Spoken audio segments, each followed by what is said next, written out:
अगर आप भी चाहते हैं कि आप वृद्धावस्था तक, बूढ़े होने तक भी किसी भी तरह की बीमारी से ग्रस्त ना हो, जैसे डायबिटीज़ हो गई, ब्लड प्रेशर का प्रॉब्लम हो गया, थायराइड का प्रॉब्लम हो गया, जॉइंट पेन हो गया, कोई भी बीमारी से आप पीड़ित ना रहे। देखिए, युवा अवस्था में स्वस्थ रहना कोई बड़ी बात नहीं है। स्वस्थ कब तक रहना? जब तक आप वृद्ध ना हो जाए, वृद्धावस्था तक ना पहुंच जाए, बूढ़े ना हो जाए, तब तक आपको हेल्थी रहना है। तो अपनी दिनचर्या में छोटे मोटे बदलाव करने ज़रूरी होते हैं। आज हम आपसे उसी के बारे में बात करेंगे कि कैसे आप अपनी वृद्धावस्था तक बिल्कुल स्वस्थ रह सकते हैं, छोटा सा बदलाव करके। तो कैसे करना है, क्या क्या चेंजेस लाने हैं, उसकी बात करते हैं। नमस्कार दोस्तों, जय गौ माता, वंदे मातरम, ज्योतिर्मय गौ सेवा संस्थान से डॉक्टर निशा भारद्वाज।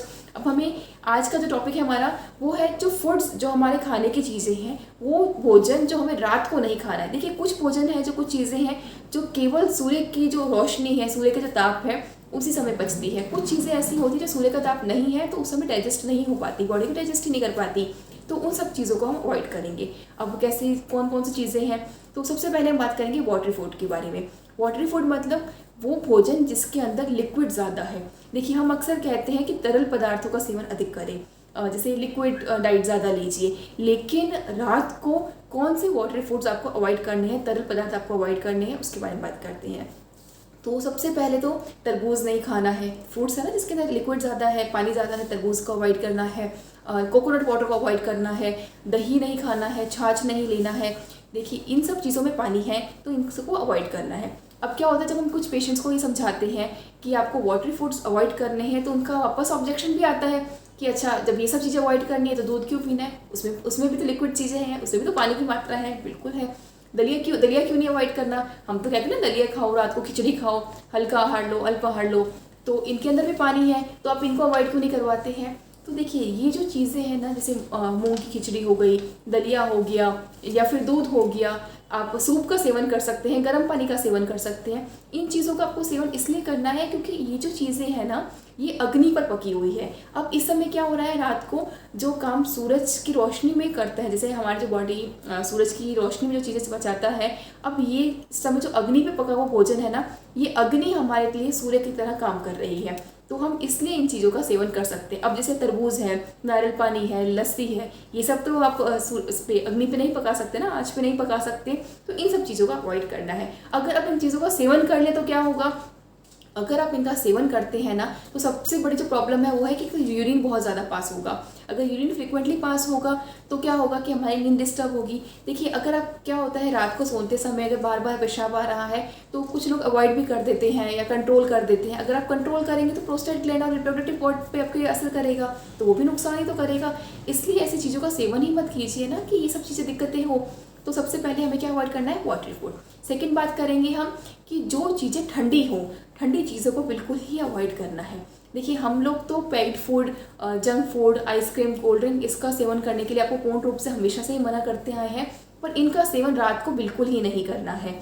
जो भी चीज़ें फ्रिज में रखी हुई है, जैसे कई माताएं बहनें होती हैं जो सुबह की बची हुई सब्जी फ्रिज में रख दी और उसको रात को निकाल के वापस खाने लग गई, या जो सब्जियां हैं सैलेड के रूप में फ्रिज में रखी हुई थी पूरे दिन से, रात को निकाली, काट के खाने लग गए, या कुछ फ्रूट्स खाने लग गए। तो ऐसी गलतियां बिल्कुल नहीं करनी है। फ्रिज का पानी नहीं पीना है।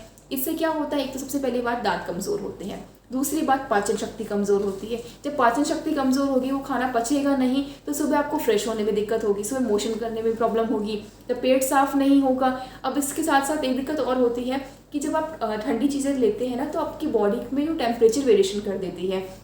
जब टेम्परेचर वेरिएशन होता है ना, तो उससे सबसे जो मेजर प्रॉब्लम होती है वो क्या होती है कि जो एक आम व्यक्ति की नींद है, जो मात्र 5-6 घंटे या 7 घंटे में पूरी हो जानी चाहिए, वो 9-9, 10-10 घंटे तक पूरी नहीं होती। होता है ना कुछ लोगों के साथ, आपके साथ अगर ऐसा होता है तो आप भी समझ लीजिए कि आप भी गलती कर रही हैं। जैसे 8 घंटे, 9 घंटे, 10-10 घंटे तक सो के उठ के आ रहे हैं, फिर भी कहते हैं हमें तो शरीर में आलस आ रहा है, नींद पूरी नहीं लग रही है। अरे 10 घंटे सो गए, इससे ज़्यादा क्या सोओगे? अभी भी नींद पूरी नहीं लग रही है, आप तो क्या दिक्कत हो रही है? समझिए ना, अपने शरीर को, अपने बॉडी को इंडिकेट कर रहा है। तो हमें रात को किसी भी कंडीशन में ठंडी चीज़ें का सेवन करना ही नहीं है। थर्ड पॉइंट बात करेंगे कि जो चीज़ें ठंडी तासीर की है।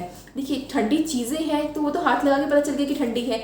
जो चीज़ें ठंडी तासीर की है, हालांकि आप हाथ लगाएंगे वो नॉर्मल टेम्परेचर पे है, लेकिन उसकी तासीर ठंडी है, उसका सेवन भी आपको नहीं करना है। अब ठंडी तासीर की चीज़ें कौन कौन सी है? जैसे गोंद के लड्डू मान लिए, गोंद का तीरा मान लीजिए, कोकोनट वाटर तरबूज हो तो हम आपको बता ही चुके, वो भी ठंडी तासीर का है। या फिर इसके अलावा सौंफ का पानी, सौंफ का यूज़ नहीं करना है, वो भी ठंडी तासीर का है। हमारा संस्थान मुख्य रूप से कैंसर पे काम करता है, सभी असाध्य रोगों की चिकित्सा करता है एवं एकदम सरल और प्राकृतिक तरीके से की जाती है सभी तरह की चिकित्सा। आप संस्थान में संपर्क कर सकते हैं। इस वीडियो को अधिक से अधिक शेयर कीजिए, चैनल को सब्सक्राइब कीजिएगा ताकि आपको भी हर चीज़ का अपडेट मिल सके, आप भी हर तरह की रोगों से नेचुरली तरीके से ठीक हो सके और पूर्ण रूप से मुक्त रहे। आपको चावल भी अवॉइड करने हैं। देखिए, चावल कभी कभी खाते हैं, ठीक है, कम क्वांटिटी में खाते हैं, ठीक है, बट चावल का यूज़ आप नाइट में अवॉइड कीजिए। दोपहर में, सुबह ले रहे हैं, ठीक है, पर शाम को कोशिश कीजिए कि आप उसे भी अवॉइड कीजिए। तो किसी भी चीज़ का जो आप ठंडी तासीर की है उसका सेवन आपको बिल्कुल ही नहीं करना है, वो भी डाइजेस्ट होने में प्रॉब्लम करती है। फोर्थ चीज़ जिसका ध्यान रखना है, जिसे हम पूर्ण रूप से बंद कहते हैं पूरे ही समय में, वो है junk food, fried food, heavy food. देखिए, आम भाषा में कहूँ तो भारी भोजन, जिसे पचने में समय लगे। देखिए, इसको एक आम भाषा में समझे ना, तो जो चीज़ें पकने में समय लगता है ना, जो अनाज, दालें, जैसे दालों को पकने में इन द सेंस उगने में 6-6 महीने लग जाते हैं। अनाज की फसल को तैयार होने में 4-4 महीने, लगभग 4 महीने तो लग ही जाते हैं। जो चीज़ें उगने में, पकने में इतना समय लगा रही है ना, तो वो आपकी बॉडी में पचने में भी समय लगाएगी। अब रात को तो इतना समय है नहीं कि आप डाइजेस्ट कर पाएँ उनको, तो उस समय क्या क्या चीज़ें आपको अवॉइड करनी है, जैसे हैवी ग्रेन्स है उसको भी आप अवॉइड कीजिए, रात को उसका सेवन कम कीजिए।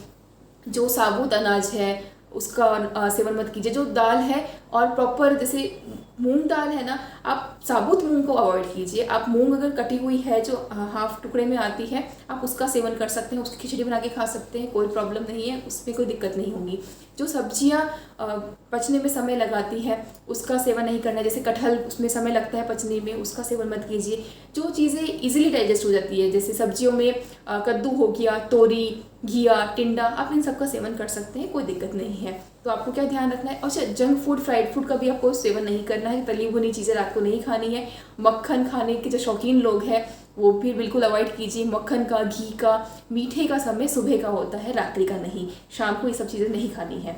मीठा तो बिल्कुल ही नहीं लेना है, ठीक है। अब फिफ्थ पॉइंट है, लास्ट पॉइंट, ये जो पॉइंट है ना, इसमें आपको भोजन अवॉइड नहीं करना है, मतलब खाने की कोई वैरायटी को अवॉइड नहीं करना है, खाना ही अवॉइड करना है। तो इसे क्या होता है, ओवर ईटिंग। इसको मैं आपको आम भाषा में कहूँगी कि देखिए क्या होता है, जब हमारे सामने कोई चीज़ रखी हुई है और हमें सोचना पड़ जाए, अब आप ओवर ईटिंग को भी कैसे जज करेंगे कि आप ज़्यादा खा रहे हैं या नहीं खा रहे।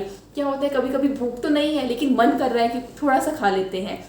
अगर ऐसा कभी भी हो रहा है, आप आइडेंटिफाई नहीं कर पा रही हैं कि ये हमारी बॉडी की नीड है या सिर्फ टेस्ट है, तो कैसे आइडेंटिफाई करें। आप देखिए, जब कोई भी चीज़ हमारे सामने रखी हो और हमारे माइंड में सिर्फ एक बार भी ये थॉट आ जाए कि ये चीज़ खाऊं या ना खाऊं, अगर इतना भी थॉट आ गया, इतना भी मन में विचार आ गया, इसका मतलब आपको पेट से भूख नहीं है, आपको मन से भूख है, और मन से भोजन नहीं करना है, पेट के लिए भोजन करना है। तो ओवर ईटिंग कभी भी नहीं करनी है। देखिए, बॉडी को सिर्फ 70% जितनी भूख है ना, उसका अगर आप 70% भी खाते हैं ना तो खूब होता है, इतना ही वो पचा पाएगा शरीर, तो इतना बहुत है। ओवर ईटिंग मत कीजिए। अब क्या होता है, कई लोग होते हैं, हमने भी देखा है, जब हम भी रात को वॉक कर रहे होते हैं तो घूम रहे होते हैं, पेट पे हाथ फैलाते, ऐसे हाथ घुमाते हुए घूम रहे हैं। ये सब चीज़ें करने की ज़रूरत ही कहाँ है। आप थोड़ा सा अपने बॉडी पे कंट्रोल रखिए ना, बॉडी पे क्या, थोड़ा सा मुंह पे तो कंट्रोल करना है।